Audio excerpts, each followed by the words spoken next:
অগ্রমী coaching সেন্টারে তোমাদের সবাইকে স্বাগতম। তো হ্যাঁ বন্ধুরা, আমি অরিজিৎ। তো আজকে মক টেস্ট 3, এর আগে অনেকগুলি মক টেস্ট আমার এই চ্যানেলে আপলোড করা হয়েছে। তো আগামী 5ই ডিসেম্বর WBSI পরীক্ষা। তো তোমাদের জন্য সবাইকে শুভকামনা রইল। আর তোমরা টেনশন নেবে না, টেনশন না নিয়ে পরীক্ষা দাও, খুব ভালো একটা পরীক্ষা হবে। তো চলো, আজকে মোট 30টি গুরুত্বপূর্ণ জিকে নিয়ে আলোচনা করেছে, যেগুলো WB constable men's, Kolkata police এবং WBSI খুবই গুরুত্বপূর্ণ। তো চলো আজকে মক টেস্টটা শুরু করা যাক। আজকের মক টেস্টের প্রথম প্রশ্ন হলো, কোষ কে আবিষ্কার করেন? কোষ কে আবিষ্কার করেন? তো কোশ্চেন নাম্বার 1-এর সঠিক উত্তর হচ্ছে অপশন এ, রবার্ট হুক। রবার্ট হুক 1665 খ্রিস্টাব্দে কোষ আবিষ্কার করে। তো রবার্ট ব্রাউন নিউক্লিয়াস আবিষ্কার করেন। ক্যাসিমিয়ার ফ্রাঙ্ক ভিটামিন আবিষ্কার করে। আর উইলিয়াম হার্ভে রক্ত সংবহন পদ্ধতি আবিষ্কার করে। খুবই ইম্পর্টেন্ট, এইসব কটাই প্রশ্নই খুবই ইম্পর্টেন্ট। তো কোষ হচ্ছে জীবদের গঠনগত ও কার্যগত একক। সোয়ান এবং স্লেইডেন কোষ তত্ত্বের জনক। তো 1839 খ্রিস্টাব্দে সোয়ান এবং স্লেইডন কোষতত্ত্ব আবিষ্কার করে, তাই তাদেরকে কোষতত্ত্বের জনক বলে। তো নিউক্লিয়াসকে বলে কোষের মস্তিষ্ক, মাইটোকন্ড্রিয়াকে বলে কোষের শক্তিগড়, আর রাইবোজোমকে বলে কোষের প্রোটিন ফ্যাক্টরি। তো কোষ প্রাচীর কী দিয়ে তৈরি? কোষ প্রাচীর সেলুলোজ দিয়ে তৈরি। এটা একটা মোস্ট ইম্পর্টেন্ট প্রশ্ন, যে কোষ প্রাচীর কী দিয়ে তৈরি, সেটা হচ্ছে সেলুলোজ দিয়ে তৈরি। তো চলো কোষের সম্বন্ধে আরও কিছু জানা যাক। তো কোষ পরিচিতি, ক্ষুদ্রতম কোষের নাম মাইকোপ্লাজমা লেডলাই বা মাইকোপ্লাজমা গ্যালিসেপ্টিকাম। বৃহত্তম কোষ উটপাখির ডিম। বৃহত্তম প্রাণী কোষ উটপাখির ডিম। ক্ষুদ্রতম উদ্ভিদ কোষ অস্টিওকক্কাস নামক এককোষী শৈবাল। বৃহত্তম উদ্ভিদ কোষ অ্যাসিটাবুলারিয়া। আর মানবদের বৃহত্তম কোষ হচ্ছে ওভাম। আর ক্ষুদ্রতম কোষ হচ্ছে মস্তিষ্কের সেরিব্রামের গ্র্যানিউল কোষ। ওকে, পরের প্রশ্ন, দিল্লির লালকেল্লা কে নির্মাণ করেন? দিল্লির লালকেল্লা কে নির্মাণ করেন? তো কোশ্চেন নাম্বার 2-এর সঠিক উত্তর হবে অপশন ডি, শাহজাহান। তো শাহজাহানের সময় মুঘল যুগকে বলা হতো স্বর্ণযুগ। ওকে, আর শাহজাহানকে বলা হতো প্রিন্স অফ বিল্ডার্স। আর শাহজাহানের আসল নাম হচ্ছে খুররম। তিনি মতি মসজিদ, দেওয়ানি আম, দেওয়ানি খাস, শীষমহল এগুলি তিনি নির্মাণ করেন। আর 1648 খ্রিস্টাব্দে শাহজাহানবাদ নামক একটা শহর স্থাপন করেন। তো চলো লালকেল্লা সম্বন্ধে কিছু ইম্পর্টেন্ট জানা যাক। তো এক নজরে দিল্লির লালকেল্লা 1638 খ্রিস্টাব্দে নির্মাণ কাজ শুরু হয় লালকেল্লার। আর্কিটেকচার ছিলেন ওস্তাদ আহমেদ লাহোরি। 1857 সালে পর্যন্ত এই দুর্গটি মুঘল সাম্রাজ্যের রাজধানী ছিল। 2007 সালে ওয়ার্ল্ড হেরিটেজ সাইটের তকমা পায় দিল্লির লালকেল্লা। দ্বিতীয় বাহাদুর শাহ জাফর শেষ মুঘল সম্রাট লালকেল্লায় বসবাসকারী, মানে লালকেল্লায় বসবাসকারী শেষ মুঘল সম্রাটের নাম হচ্ছে দ্বিতীয় বাহাদুর শাহ জাফর। লাল বেলে পাথর দিয়ে তৈরি। 1945 সালে আজাদিন ফৌজের বিচার শুরু হয় এই লালকেল্লায়। লাহোরি গেট সংলগ্ন স্থানে জাতীয় পতাকা উত্তোলন করেন প্রধানমন্ত্রী। যে আমাদের এখন জাতীয় পতাকা উত্তোলন হয় লালকেল্লায়, সেটা কোথায়? সেটা হচ্ছে লাহোরি গেট সংলগ্ন স্থানে। ওকে, তো চলো পরের প্রশ্ন, ফোবস কোন গ্রহের উপগ্রহ? তো কোশ্চেন নাম্বার 3-এর সঠিক উত্তরটি হবে অপশন এ, মঙ্গল। তো মঙ্গল হলো সূর্য থেকে চতুর্থ দূরবর্তী গ্রহ এবং বুধের পরই সৌরজগতের দ্বিতীয় ক্ষুদ্রতম গ্রহ। ইংরেজি ভাষায় মঙ্গল গ্রহ রোমান পুরাণের যুদ্ধ দেবতা মার্সের নাম বহন করে এবং প্রায়শই এই গ্রহটি লাল গ্রহ নামে পরিচিত। তো চলো মঙ্গল গ্রহের সম্বন্ধে আরও কিছু জানা যাক। তো গ্রহ হিসাবে মঙ্গল সূর্য থেকে দূরত্ব 22.8 কোটি কিমি। মাটিতে প্রচুর ফেরাস অক্সাইড বা লোহা থাকায় দেখতে লাল, তাই লাল গ্রহ বলা হয়। তাপমাত্রা অনেকটা পৃথিবীর মতো, তাই প্রাণের খোঁজ চলছে। তবে জানা গেছে যে এই গ্রহে একসময় জল ছিল। আবর্তন বেগ হচ্ছে 24 ঘন্টা 37 মিনিট। পরিক্রমণ বেগ 687 দিন। উল্লেখযোগ্য দুটি গ্রহ ডেইমস আর ফোবস। ওকে, পরের প্রশ্ন, central board, central board of indirect taxes and customs CBIC এর নতুন চেয়ারম্যান হিসাবে কে নিযুক্ত হলেন? তো কোশ্চেন নাম্বার 4-এর সঠিক উত্তরটি হবে অপশন সি, বিবেক জওহরি। বিবেক জওহরি। ওকে, তো এটা স্থাপিত হয়েছিল 1 জানুয়ারি 1964 খ্রিস্টাব্দে। আর হেডকোয়ার্টার কোথায়? নিউ দিল্লি। ওকে, পরের প্রশ্ন 1931 খ্রিস্টাব্দে জাতীয় কংগ্রেসের সভাপতি কে ছিলেন? তো 1931 খ্রিস্টাব্দে জাতীয় কংগ্রেসের সভাপতি কে ছিলেন? তো কোশ্চেন নাম্বার 5-এর সঠিক উত্তরটি হবে অপশন সি, সর্দার বল্লভভাই প্যাটেল। তো এটা কোথায় হয়েছিল? এটা করাচিতে হয়েছিল। ভারতের জন্য মৌলিক অধিকারের প্রস্তাব গ্রহণ করা হয় এই অধিবেশনে। ওকে, পরের প্রশ্ন, সেবা খাত বা সার্ভিস সেক্টর অর্থনীতির কোন অংশে? তো সেবা খাত বা সার্ভিস সেক্টর অর্থনীতির কোন অংশে? তো কোশ্চেন নাম্বার 6-এর সঠিক উত্তরটি হবে অপশন সি, টার্সিয়ারি সেক্টর। খুবই ইম্পর্টেন্ট প্রশ্ন। তো আমরা দেখে নিই প্রাইমারি সেক্টরে কী কী আছে। এগ্রিকালচার, ডেয়ারি, ফিশিং, ফরেস্ট্রি, এগুলো হচ্ছে প্রাইমারি সেক্টর। আর সেকেন্ডারি সেক্টরে কী আছে? Manufacturing industry. আর টার্সিয়ারি সেক্টর হচ্ছে সার্ভিস সেক্টর। তো সেবা খাতকে প্রচলিত অর্থনৈতিক ক্ষেত্রতত্ত্বের 3য় পর্যায়ের খাতও বলা হয়। সেবা খাত মূলত সেবা প্রদান করে থাকে কিন্তু কোনো কিছু উৎপাদন করে না। তো চলো টার্সারি সেক্টরের কিছু উদাহরণ দেখা যাক। তো সেবা খাতকে প্রচলিত অর্থনৈতিক ক্ষেত্রতত্ত্বের 3য় পর্যায়ে খাত বলা হয়। সেবা খাত মূলত সেবা প্রদান করে থাকে কিন্তু কোনো কিছু উৎপাদন করে না।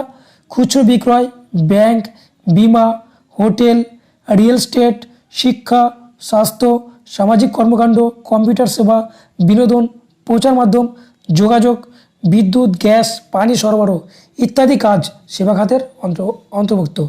খুবই ইম্পর্টেন্ট একটা প্রশ্ন। তো চলো পরের প্রশ্ন, শতবিপ্লব নীতি কে প্রবর্তন করেন? তো কোশ্চেন নাম্বার 7-এর সঠিক উত্তরটি হবে অপশন বি, লর্ড ডালহৌসি। তো লর্ড ডালহৌসি শতবিপ্লব নীতির মাধ্যমে যে রাজ্যগুলি গ্রহণ করেছিল, যেমন হচ্ছে সাতরা 1848, সম্বলপুর 1850, উদয়পুর 1852, নাগপুর 1853, ঝাঁসি 1854 আর অযোধ্যা হচ্ছে 1856। ওকে, পরের প্রশ্ন, কয়টি ক্ষেত্রে নোবেল প্রাইজ দেওয়া হয়? তো কোশ্চেন নাম্বার 8-এর সঠিক উত্তরটি হবে অপশন সি, 6টি ক্ষেত্রে দেওয়া হয়। তো 10 ডিসেম্বর 1901 সাল থেকে এই নোবেল পুরস্কার দেওয়া হয়। সাহিত্য, পদার্থবিদ্যা, রসায়ন, চিকিৎসাবিদ্যা, শান্তি। 1969 সাল থেকে অর্থনীতিতে দেওয়া হয়। তো নরওয়ের অসলো শহর থেকে শান্তির জন্য দেওয়া হয়। আর সুইডেন থেকে দেওয়া হয় বাদবাকি সব প্রাইজগুলো। ওকে, পরের প্রশ্ন, পণ প্রথা নিষিদ্ধ আইন ডাউরি প্রহিবিশন অ্যাক্ট কবে থেকে শুরু হয়? খুবই গুরুত্বপূর্ণ প্রশ্ন। তো ডাউরি প্রহিবিশন অ্যাক্ট মানে কোশ্চেন নাম্বার 9-এর সঠিক উত্তরটি হবে অপশন এ, 1961। ওকে, পরের প্রশ্ন, ওএলই পুরো নাম কি? তো কোশ্চেন নাম্বার 10-এর সঠিক উত্তর হচ্ছে option A, object linking and embedding. Okay, পরের প্রশ্ন, ক্ষুদিরাম বসু কবে ফাঁসি হয়? ক্ষুদিরাম বসুর কবে ফাঁসি হয়? তো কোশ্চেন নাম্বার 11-এর সঠিক উত্তরটি হবে অপশন সি, 1908 খ্রিস্টাব্দে, 11ই আগস্ট। তো 1908 খ্রিস্টাব্দের 1 মে ধরা পড়েন মোকাম ঘাটে। তো তিনি ধরা পড়েন পুলিশের কাছে 1908 খ্রিস্টাব্দের 1 মে। আর ম্যাজিস্ট্রেট কিংসফোর্ডকে হত্যা করার চেষ্টা করেন কিন্তু তিনি 1908-এ 30 এপ্রিল মিসেস কেনেডি ও তার কন্যাকে হত্যা করেন ভুলবশত। ওকে, পরের প্রশ্ন, ভারতের প্রথম উপগ্রহ আর্যভট্ট কবে উৎক্ষেপণ করা হয়? তো ভারতের প্রথম উপগ্রহ আর্যভট্ট কবে উৎক্ষেপণ করা হয়? তো কোশ্চেন নাম্বার 12 সঠিক উত্তর 19 এপ্রিল 1975। তো 1981 সালে কী হয়? 1981 সালে অ্যাপেল উপগ্রহকে উৎক্ষেপণ করা হয়। আর 1979-তে ইনস্ট্যাট 1-এ আর 1982-তে রোহিণী স্যাটেলাইট উৎক্ষেপণ করা হয়। ওকে, পরের প্রশ্ন, মিথেনের সংকেত কি? তো কোশ্চেন নাম্বার 13-র সঠিক উত্তরটি হলো অপশন সি, CH4। তো এটা হচ্ছে মিথেনের স্ট্রাকচার। মিথেন হচ্ছে একটি রাসায়নিক যৌগ যার রাসায়নিক সংকেত CH4। এর প্রতিটি অণুতে আছে 1 পরমাণু কার্বন ও 4 পরমাণু হাইড্রোজেন। এটি একটি অ্যালকেন এবং প্রাকৃতিক গ্যাসের প্রধান উপাদান। ওকে, একে মার্স গ্যাসও বলা হয়। একটা ভেরি ভেরি ইম্পর্টেন্ট, একে মার্স গ্যাস বলা হয়। পরের প্রশ্ন, ব্রিটিশ ও মহীশূরদের মধ্যে কটি যুদ্ধ হয়েছিল? তো কোশ্চেন নাম্বার 14 সঠিক উত্তর অপশানে 4টি। ওকে, পরের প্রশ্ন, হাইকোর্টের বিচারপতিদের কে স্থানান্তরিত করতে পারেন? তো কোশ্চেন নাম্বার 15 সঠিক উত্তরটি হচ্ছে অপশান সি, রাষ্ট্রপতি। 214 নম্বর ধারা অনুযায়ী প্রতিটি রাজ্যের একটি উচ্চ আদালত থাকবে, মানে হাইকোর্ট থাকবে। 1862 খ্রিস্টাব্দে কলকাতা, মুম্বাই, মাদ্রাজে হাইকোর্ট গঠিত হয়। তো কলকাতা হচ্ছে ভারতের প্রথম হাইকোর্ট। ওকে, আর 10 বছর হাইকোর্টের অ্যাডভোকেট হিসাবে কাজ করতে হবে, যে হাইকোর্টের বিচারপতি হবে।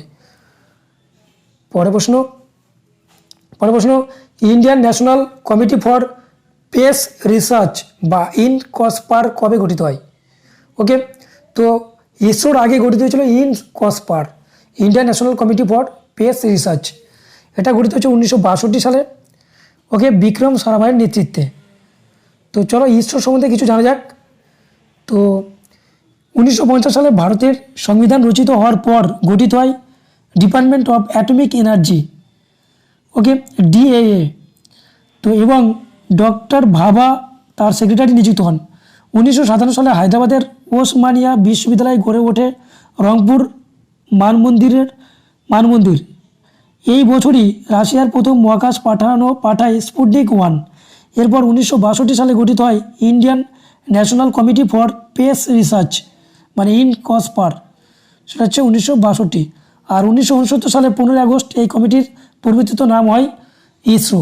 ওকে, ইন্ডিয়ান স্পেস রিসার্চ অর্গানাইজেশন। পরের প্রশ্ন, তাজমহল তৈরির কাজ শুরু হয়েছিল কোন বছর? তো কোশ্চেন নাম্বার 17 সঠিক উত্তরটি হবে অপশানে 1632। কার সময়? শাহজাহানের সময়। পরের প্রশ্ন, সোনালী চতুর্ভুজ প্রকল্প বা গোল্ডেন কোয়াড্রিলেটারাল প্রজেক্ট কে চালু করেন? খুবই একটা গুরুত্বপূর্ণ প্রশ্ন। তো তোমরা প্রত্যেকটা প্রশ্ন দেখবে, প্রত্যেকটা প্রশ্ন গুরুত্বপূর্ণ। তো কোশ্চেন নাম্বার 18 সঠিক উত্তর হবে অপশান সি, অটল বিহারী বাজপেয়ী।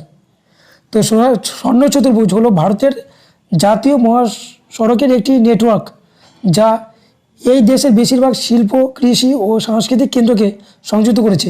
এটি ভারতের 4টি প্রধান মহানগর দিল্লি, কলকাতা, মুম্বাই, চেন্নাইকে ছুঁয়ে গেছে এই চতুর্ভুজ গঠন করেছে। তো চলো চতুর্ভুজের সম্বন্ধে আরও কিছু জানা যাক। তো এর দৈর্ঘ্য হচ্ছে 5846 কিমি। তো দিল্লি থেকে কলকাতা এটা হচ্ছে NH 19, এর দৈর্ঘ্য হচ্ছে 1450 কিমি। দিল্লি থেকে মুম্বাই এটা হচ্ছে NH 48, এর দৈর্ঘ্য হচ্ছে 1419। আর মুম্বাই থেকে চেন্নাই NH 48, এর দৈর্ঘ্য হচ্ছে 1290 কিমি। আর চেন্নাই থেকে কলকাতা NH 16, এর দৈর্ঘ্য হচ্ছে 1648 কিমি।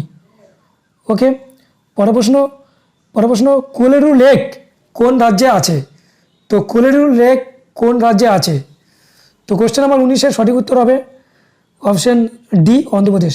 কৃষ্ণা ও গোদাবরী নদীর মধ্যবর্তী স্থানে এই হ্রদটি আছে। দক্ষিণ ভারতের বৃহত্তম সাধু জলের হ্রদ। 2002 সালে ওয়ার্ল্ড হেরিটেজের সাইটের রামসার সাইটের তকমা পায়। ওকে, তো চলো বিভিন্ন লেকের সম্বন্ধে জানা যাক। তো ভারতের হিমবাহ সৃষ্টি হ্রদ হচ্ছে ডাল লেক, যেটা জম্মু কাশ্মীরে আছে। ভারতের বৃহত্তম সাধু জলের হ্রদ হলো উলার, এটা হচ্ছে জম্মু কাশ্মীরে অবস্থিত। ভারতের হ্রদের রাজ্য বলা হয় উত্তরাখণ্ডকে। লোকটাক হ্রদ অবস্থিত মণিপুরে। ভারতের পূর্ব উপকূলে বৃহত্তম হ্রদ হচ্ছে চিল্কা। শম্ভু হ্রদ অবস্থিত রাজস্থানে। হোসেন সাগর অবস্থিত হায়দ্রাবাদে। পুলিকট হ্রদ অবস্থিত অন্ধ্রপ্রদেশে। উলার হ্রদ কাশ্মীরে। অষ্টমতী ভীমনাথ কেরলে। লোনার হচ্ছে মহারাষ্ট্র। পিকালো, সম্বর, পুষ্কর, ফতেসাগর রাজস্থানে।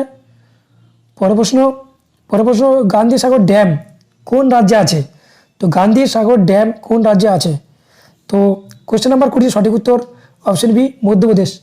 এটা চম্বল নদীর উপরে 1954 সালে এর কাজ শুরু হয়। পরের প্রশ্ন, সবচেয়ে বেশি বক্সাইট উৎপাদন হয় কোন রাজ্যে? তো কোশ্চেন নাম্বার 21 সঠিক উত্তর হবে অপশন এ, উড়িষ্যা। তো বক্সাইট হচ্ছে অ্যালুমিনিয়ামের আগরিক। পরের প্রশ্ন, কম্পিউটারের তথ্য সংরক্ষণ হয় কোন পদ্ধতিতে? তো কোশ্চেন নাম্বার 22-এর সঠিক উত্তরটি হবে অপশন এ, বাইনারি পদ্ধতিতে। ওকে। পরের প্রশ্ন, ভারতের প্রথমবার অলিম্পিকে যোগদান করেছিল কবে? ভারত প্রথমবার অলিম্পিকে যোগদান করেছিল কবে? তো সালটা হচ্ছে সি, 1900 সাল। তো ভারত প্রথম অলিম্পিক গেমসে অংশগ্রহণ করে 1900 সালে। সেই গেমসে ভারতের একমাত্র অংশগ্রহণকারী খেলোয়াড় নরম্যান প্রিচার্ড অ্যাথলেটিক্সে 2টি পদক জয় করেছিলেন। ওকে। পরের প্রশ্ন, ইনস্যাট 1B স্যাটেলাইট কবে লঞ্চ করা হয়? তো এটা ইনস্যাট 1B স্যাটেলাইটের ছবি। এটা হচ্ছে কোশ্চেন নাম্বার 24-এর সঠিক উত্তর হবে অপশন সি, 1983 সাল। ভারতীয় যোগাযোগ উপগ্রহ, যা ভারতীয় জাতীয় উপগ্রহ সিস্টেমের অংশ গঠন করেছিল, 1983 সালে চালু হয়েছিল। এটি জিও স্টেশনারি কক্ষপথের 74 ডিগ্রি পূর্ব দ্রাঘিমাংশে পরিচালিত হয়েছিল। 7 বছরের ডিজাইন জীবনের শেষে এটি সদ্য চালু হওয়া ইনস্যাট 1D দ্বারা প্রতিস্থাপিত হয়েছে। তাহলে ইনস্যাট 1B এখন আছে, এটা ইনস্যাট 1D। ব্যাকআপের স্মৃতিতে এটা নেমে আসে। ওকে। পরের প্রশ্ন, গোদাবরী নদীর উৎস কোথায়? তো গোদাবরী নদীর উৎস কোথায়? কোশ্চেন নম্বর 25-এর সঠিক উত্তর হবে অপশন সি, ব্রহ্মগিরি হিলস। ওকে। তো তোমরা কমেন্ট বক্সে কমেন্ট করে জানাও যে অমরকণ্টক থেকে কোন নদীর সৃষ্টি হয়েছে। পরের প্রশ্ন, সর্দার সরোবর ড্যাম কোন নদীর ওপর অবস্থিত? তো কোশ্চেন নাম্বার 26-এর সঠিক উত্তর হবে অপশন এ, নর্মদা। সর্দার সরোবর বাঁধ পৃথিবীর দ্বিতীয় বৃহত্তম নদী বাঁধ, যা নর্মদা নদীর উপরে ভারতের গুজরাটে সোনগড় নবগাঁও অঞ্চলে নির্মিত হয়েছে। ভারতের 4টি অঙ্গরাজ্য যথা গুজরাট, মধ্যপ্রদেশ, মহারাষ্ট্র এবং রাজস্থান এই বাঁধ থেকে সরবরাহকৃত জল ও বিদ্যুতের সুবিধা ভোগ করে। পরের প্রশ্ন, এদের মধ্যে কোনটি নোবেল গ্যাস? তো কোশ্চেন নাম্বার 27-এর সঠিক উত্তরটি হবে অপশন ডি, আর্গন। ওকে। তো তোমরা কমেন্ট বক্সে কমেন্ট করে জানাবে যে কয়টি নোবেল গ্যাস আছে। পরের প্রশ্ন, শিশুদের বিনামূল্যে ও বাধ্যতামূলক শিক্ষার অধিকার আইন পাস হয় কবে? তো শিশুদের বিনামূল্যে ও বাধ্যতামূলক শিক্ষার অধিকার আইন পাস হয় কবে? তো কোশ্চেন নাম্বার 28-এর সঠিক উত্তরটি হবে অপশন সি, 2009। খুব একটা ইম্পর্টেন্ট প্রশ্ন। Right of children to free and compulsory education act 2009। বাধ্যতামূলক শিক্ষার অধিকার আইন বা শিক্ষার অধিকার আইন 4 আগস্ট 2009 প্রণীত ভারতের সংসদের একটি আইন, যা 6 থেকে 14 বছর বয়সী শিশুদের বিনামূল্যে ও বাধ্যতামূলক শিক্ষার গুরুত্বের পদ্ধতি বর্ণনা করে।